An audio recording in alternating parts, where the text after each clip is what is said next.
मायके छोड़ाऊंगी बेटी। ए सुधी, यहाँ बैठी 3 घंटे से हिसाब के पन्ने उलट रही है। इधर आजा, जरा मेरा काम में हाथ बटा। अरे निर्मला, मुझे बताओ ना क्या काम है। वो पढ़ाई कर रही है, उसे पढ़ने दो ना। आप चुप रहिए भाभी। अरे बराबर की हो गई है, 2-4 काम कर लेगी तो घिस नहीं जाएगी। और कल को ससुराल जाना है इसे।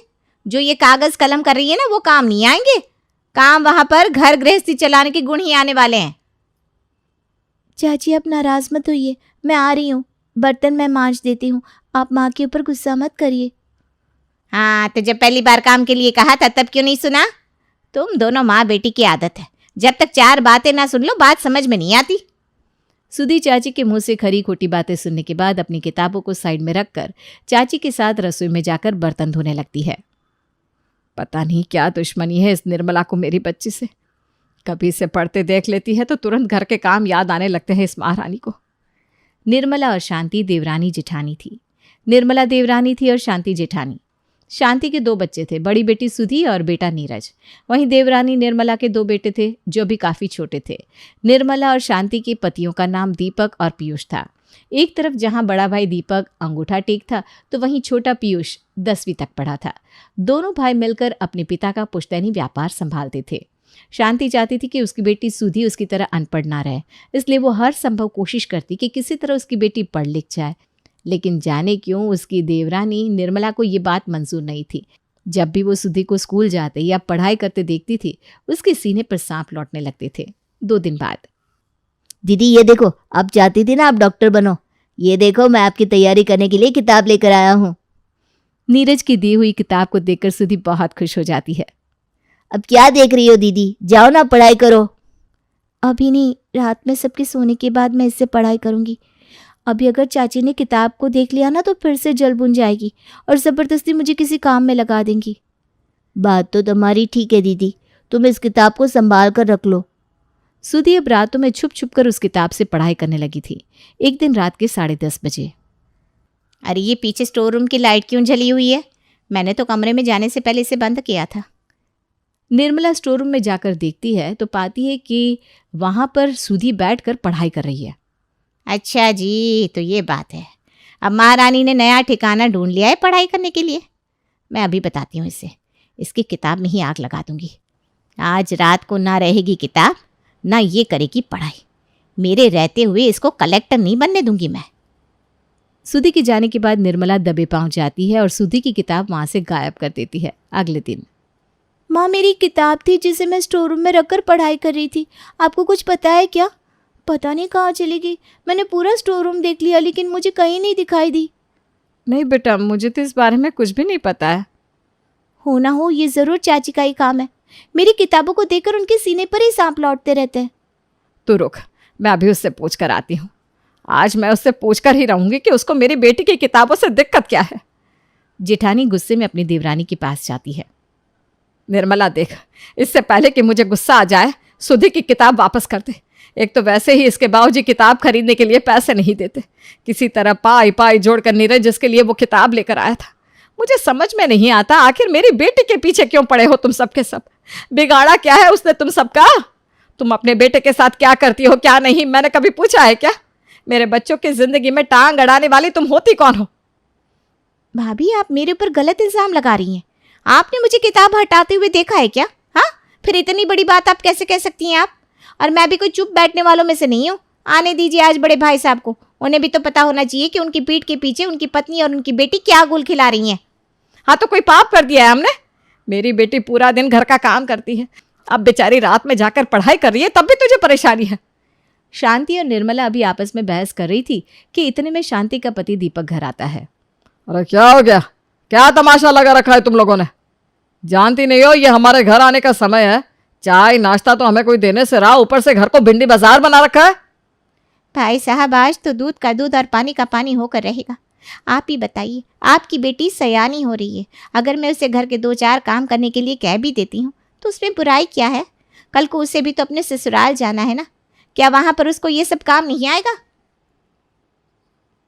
हाँ तो इसमें बुराई क्या है? अच्छी बात है, अच्छी तरह घर गृहस्थी के काम सिखाओ उसे। कल को दूसरे के घर जाकर हमारी नाक नहीं कटनी चाहिए।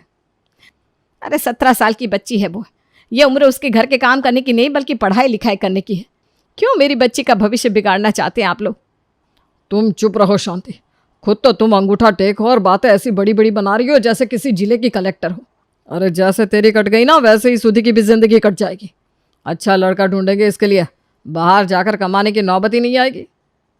और छोटी चीकी तो कह रही है औरतों को घर गृहस्थी के काम में निपुण होना चाहिए। शादी के बाद कोई नहीं पूछता लड़की के पास कितनी डिग्री है।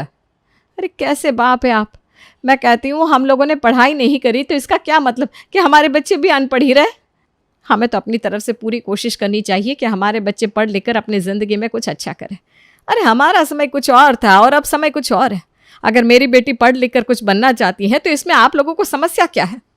देख रहे हैं ना भाई साहब आप, भाभी चाहते हैं कि ये सुधी उड़ना शुरू कर दे।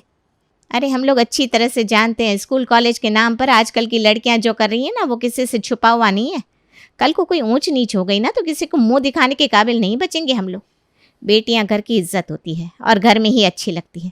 अरे नहीं कराना हमको डिग्री डिप्लोमा, बस इज्जत से अपने घर में बैठी रहे और समय आने पर अपने ससुराल चली जाए। हमें तो बस इतना ही चाहिए। आप ही बताइए इन सब में मैं कुछ गलत कह रही हूँ क्या? तुम चुप रहो शांति। निर्मला बिल्कुल सही कह रही है।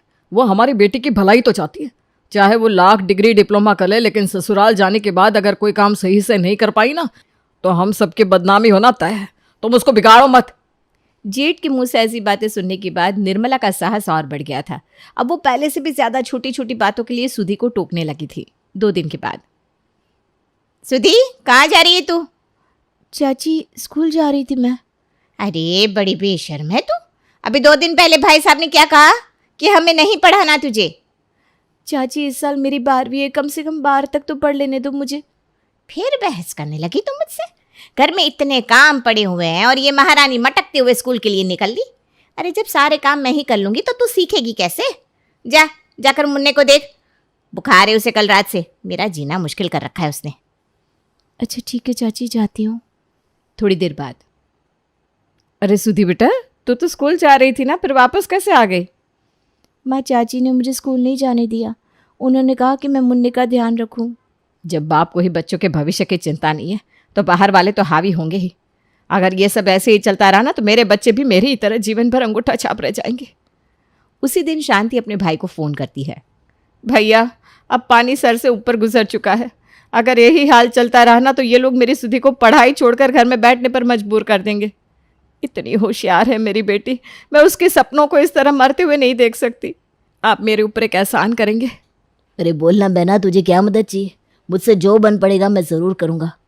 मैं बस इतना चाहती हूँ कि आप मेरी बेटी को अपने यहाँ रख लें ताकि उसे पढ़ाई लिखाई का माहौल मिल सके और वो अपने सपने पूरे कर सके।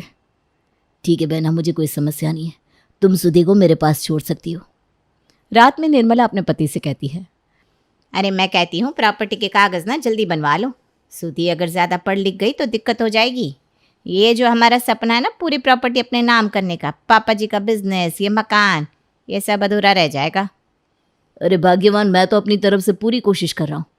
ये सारे काम कोई 2 पल में नहीं हुआ करते हैं, समय लगता है। देखो तुम बस अपनी तरफ से लगी रहो, जल्दी से जल्दी सुधी की पढ़ाई बंद कराओ ताकि मैं अपनी तरफ से कोशिश कर सकूं।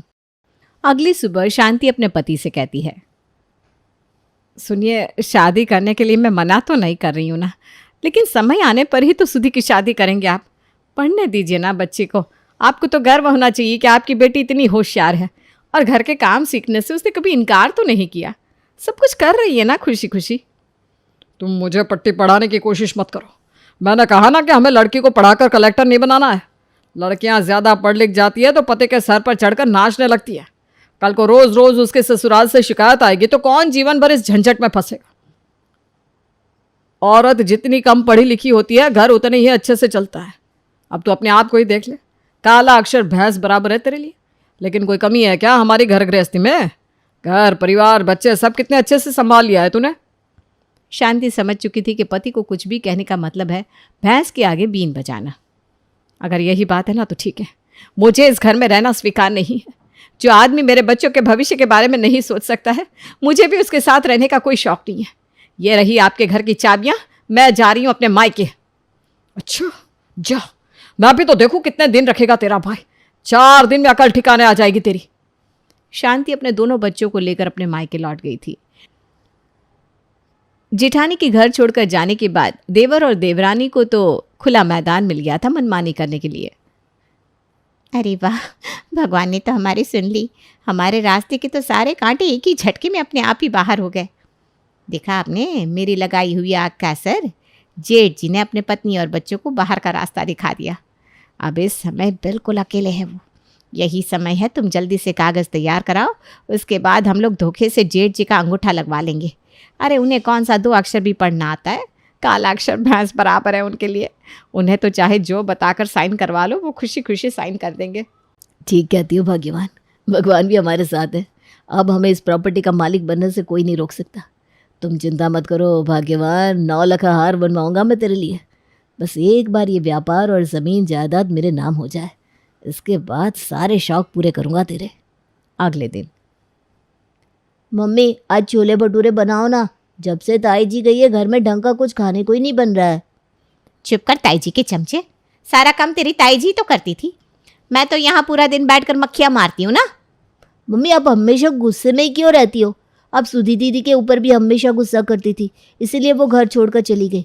अगर आप उनके ऊपर गुस्सा नहीं करती ना तो वो भी हमारे साथ ही रहती। कितना प्यार करती थी सुधी दीदी हम लोगों को। अरे तू यहाँ से जाता या नहीं है? आया बड़ा सुधी और ताई जी का चमचा। दाल चावल बनाकर रखे हुए हैं, चुपचाप से खा ले। छोले भटूरे खाने हैं साहब को। अरे भाग्यवान, बहुत बड़ी खुशखबरी है। क्या बात कर रहे हो, काम हो गया क्या? हाँ ये देखो, ये सारे कागज़ मैं बनवा कर लाया हूँ। अब बस अंगूठा लगवाना रह गया है। भैया के अंगूठा लगाते ही पिताजी की दुकान, मकान, ज़मीन, जायदाद सिर्फ और सिर्फ हमारा हो जाएगा। अरे शुभ काम में देरी मत करिए आप, कल ही इस काम को अंजाम दे देते हैं। निर्मला और पीयूष अब बस किसी तरह उस रात के बीतने का इंतजार कर रहे थे, ताकि अगली सुबह वे लोग दीपक से कागज़ों पर अंगूठा लगवाकर प्रॉपर्टी के इकलौते मालिक बन सके। किसी तरह बेचैनी में रात बीत जाती है और अगली सुबह। जेठ जी, नाश्ते में क्या खाएंगे आप आज? आज ना मैं आपकी पसंद का ही नाश्ता बनाऊंगी। क्यों भाई, आज ऐसी क्या खास बात है? बड़ी खुश दिखाई दे रही हो। नहीं नहीं भाई साहब, ऐसी कोई खास बात नहीं है, बस ऐसी ही आज मेरा मन थोड़ा अच्छा है तो सोचा आज सबकी पसंद का खाना बना दूं। अगर ऐसी बात है तो ठीक है, फिर गर्मा गर्मा आलू के पराठे खिला दो, काफ़ी दिन से खाया नहीं है। हाँ हाँ भाई साहब, क्यों नहीं, आपका हुक्म सर आंखों पर। मैं भी आलू के पराठे बनाकर लाती हूँ। निर्मला स्वादिष्ट आलू के पराठे बनाकर जेठ के सामने परोस देती है नाश्ता करने के बाद।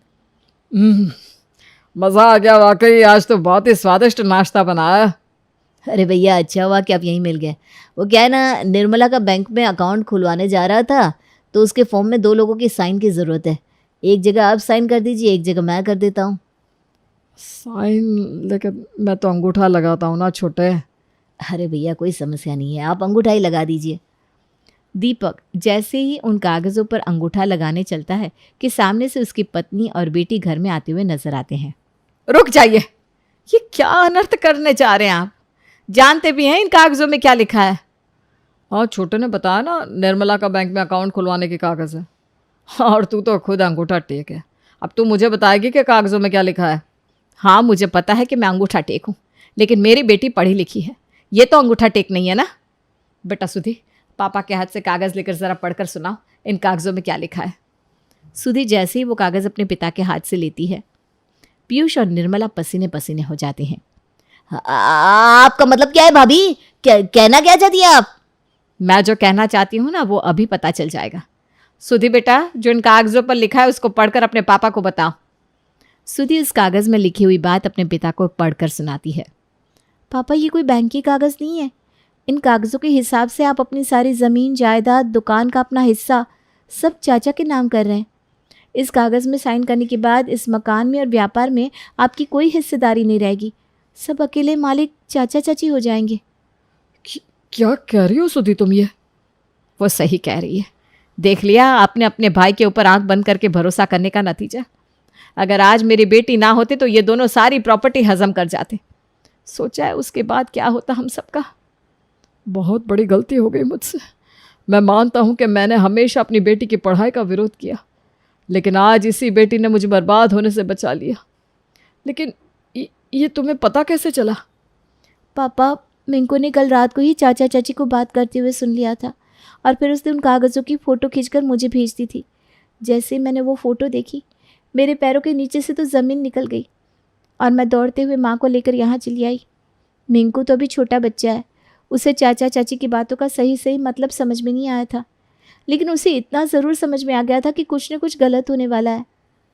उसके बाद दीपक को ये बात अच्छी तरह समझ में आ गई थी कि लड़का हो या लड़की, शिक्षा सबके लिए बहुत ज़रूरी होती है। और उसके बाद वो खुद भी प्रौढ़ शिक्षा केंद्र में जाकर पढ़ना शुरू कर देता है।